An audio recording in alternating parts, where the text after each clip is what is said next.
First of all, I appreciate that the name of this episode, The Strongest Woman in the World, is actually a reference to Chun-Li's Street Fighter II win quote. And with the cartoon series pretty keen on taking a lot of its material from the dreaded Street Fighter movie, I'll take any actual game references that I can get. As you can imagine, this is a very Chun-Li-centric episode. It starts off with Shadaloo soldiers taking over a nuclear power plant somewhere in China, and then demanding a ransom for not only the plant but the hostages as well, or they just blow everything up. And it happens to be located just outside Chun-Li's hometown. Guile receives word of his new mission via... sandwich arrangements? Must be the room service I ordered.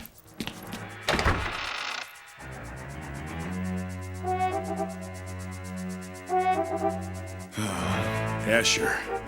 Okay, look, I get that Guile's some deep undercover operative, but like, we've already seen laser guns, hover tanks, and a mishmash of other leftover G.I. Joe props.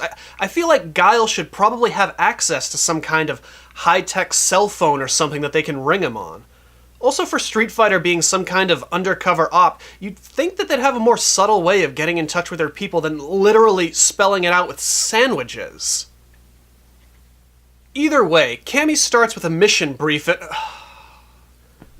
okay. I get that everyone's basically just wearing their signature game outfits in the cartoon, and that's fine, but that only really works when they're fighting. You take the context of the fight away, and it just starts to fall the fuck apart. You have to understand how utterly ridiculous it looks when Cammy's doing a friggin' PowerPoint mission briefing in a friggin' leotard and camo-painted legs. Even the movie had enough sense to give Kylie Minogue a pair of pants.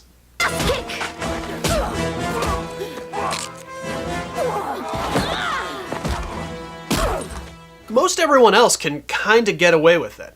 Guile's easy because he's just in camo and a tank top. Blanca's a feral man-beast. Chun-Li's outfit is just a martial arts variant of an actual Chinese ki-pao dress, and Ken and Ryu are idiots, so they can dress however friggin' stupid they want. But for fuck's sake, Cammy. The cartoon kinda takes Minogue's portrayal in the movie and just amps it up, making her a lot more sassy, playful, and flirtatious. Anyways, Chun-Li episode, right? So Guile tries to recruit Chun-Li for the job, given her knowledge of the area. Plus, she'd probably feel pretty motivated to help out her hometown, right? So Wuhan's in trouble. Good riddance. Chun-Li. I won't go back there. Apparently not so much. A nightmare flashback shows us Chun-Li's father failing to rally the village to defend against Shadaloo troops and failing himself to defeat Bison in combat as a horrified young Chun-Li watched. Of course, Chun-Li's angry at Bison for killing her father, but she also feels the townspeople are partially to blame for not backing up her father. To be fair, we've seen what Bison's army is capable of. They've got laser guns, tanks, and as we're about to see very shortly, metal gears. Like, I get that Chun-Li thinks everyone should fight back against Bison, but unless you have an army too, you can fuck right off. I'm running too. Look at that motherfucker. He is floating in the air and shooting lightning out of his head. No, I'm gone. Friggin' gone. Bye.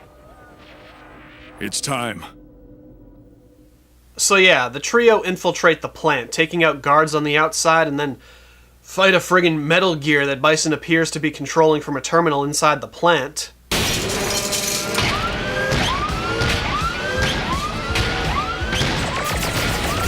And then it turns into Bison playing some kind of Street Fighter themed Night Trap DLC that Capcom probably charged him like friggin' $30 for or some shit.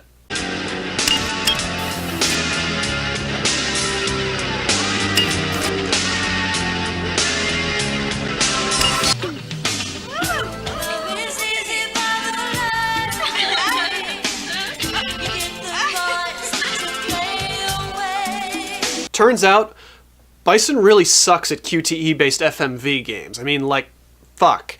Maybe he should just lay off the video game interface defenses for a little while. It's like, between the movie and now this episode of the series, like, it's clearly not his strongest suit. Game over! Oh, yeah, right. Here's Zangief. Zangief! Mr. Pretty is mine. So, you want to play? Flash kick! Ooh, tag! You're it! Shows up to the nuclear plant hostage crisis in his wrestling trunks. Has a whole line. Kicked in the face. Hey! That's Zangief!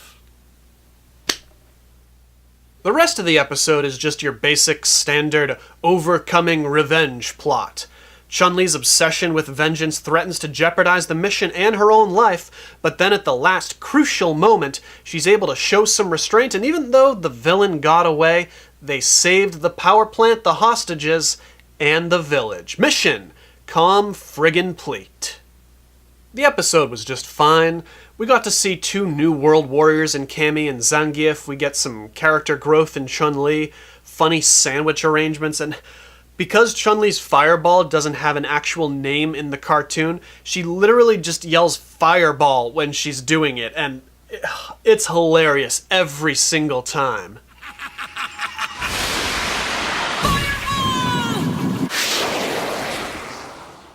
Not much in the way of terrible animations in this episode, at least compared to the baseline that we have established here. There was only one mistake that I could spot. In the scene with the fireball frenzy, there's a cut where it looks like Cammy is standing to Chun-Li's right just before she jumps in the air, but once it cuts back to Chun-Li after she lands a hit on Bison, not only has Cammy disappeared entirely, but the next cut shows her running into the room with Guile and Blanca. Fireball! Fireball! Fireball! I've destroyed countries for less than that. Just as I destroyed your father. You're just like your Okay. And I only caught that after, like, my third viewing. So, yeah, I forced myself to watch these episodes multiple times. For your entertainment. You're welcome. Next time on Street Fighter. I don't fucking know, World Warriors. Getting to Guile.